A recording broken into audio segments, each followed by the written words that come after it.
நீங்க அந்த கார்னர் போயிடுங்க.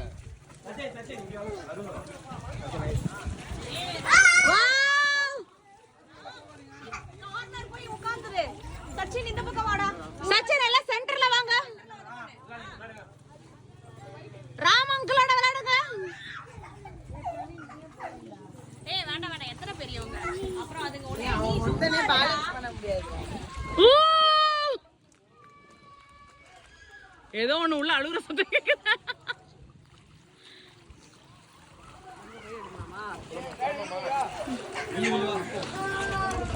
பண்ணுங்க. என்னடா